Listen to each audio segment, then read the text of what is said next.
एक बार भगवान के सेवक ने भगवान से कहा, आप सारा दिन मूर्ति बनकर खड़े रहते हैं, आज आपकी जगह मैं आपका रूप धारण कर लूंगा और आप आराम से घूम आओ।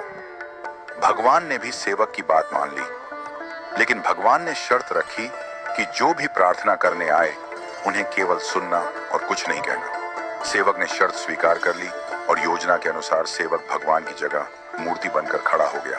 पहला व्यक्ति जो मंदिर में आया वह एक व्यापारी था। उसने भगवान से कहा, भगवान, मैंने नया कारखाना खोला है, कृपया उसे सफल बनाइए। व्यापारी माथा टेकता है और तभी उसका बटुआ गिर जाता है।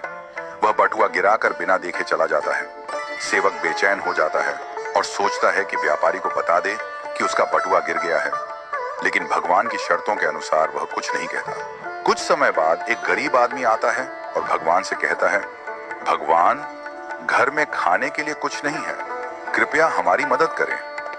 भगवान के सामने बटुआ पड़ा होता है। वह गरीब आदमी भगवान का धन्यवाद करता है और बटुआ उठाकर चला जाता है। फिर एक नाविक आता है और कहता है, भगवान, मैं 15 दिनों के लिए समुद्र की यात्रा पर जा रहा हूं, कृपया मेरी यात्रा में कोई समस्या ना हो।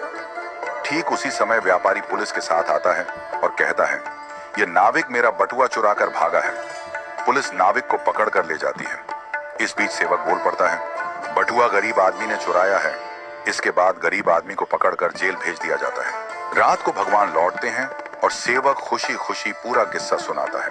भगवान मुस्कुराते हुए कहते हैं, तुमने किसी का भला नहीं किया बल्कि सब कुछ बिगाड़ दिया। वे आगे कहते हैं, व्यापारी का बटुआ गिरना कोई बड़ा नुकसान नहीं था, वह गलत धंधा करता है, और अगर उसका बटुआ गरीब आदमी को मिल जाता तो उसके बच्चों को भोजन मिलता और उसकी परेशानियां दूर हो जाती। भगवान ने कहा, नाविक जिस यात्रा पर जा रहा था वहां एक तूफान आने वाला था। अगर वह जेल में होता तो उसकी जान बच जाती और उसकी पत्नी विधवा होने से बच जाती। भगवान ने यह भी कहा, कभी कभी जीवन में हमें समस्याएं आती हैं और हम सोचते हैं कि यह हमारे साथ ही क्यों हुआ, लेकिन हमें समझना चाहिए कि इसके पीछे भगवान की योजना होती है। भगवान ने हमें यह सिखाया कि जो भी होता है वह हमेशा अच्छे के लिए होता है, भले ही हमें वह समझ में ना आए। इस कहानी से यह शिक्षा मिलती है कि हमें भगवान पर विश्वास रखना चाहिए और जो भी घटनाएं घटित होती हैं उन्हें अच्छे के लिए मानकर स्वीकार करना चाहिए। भगवान की योजना हमेशा हमारे भले के लिए होती है और कभी कभी हमें उस योजना को समझने में वक्त लगता है। हमें हमेशा यह मानकर चलना चाहिए कि जो भी होता है वह हमारे भले के लिए ही होता है और हमें उसमें भगवान की मर्जी को स्वीकार करना चाहिए।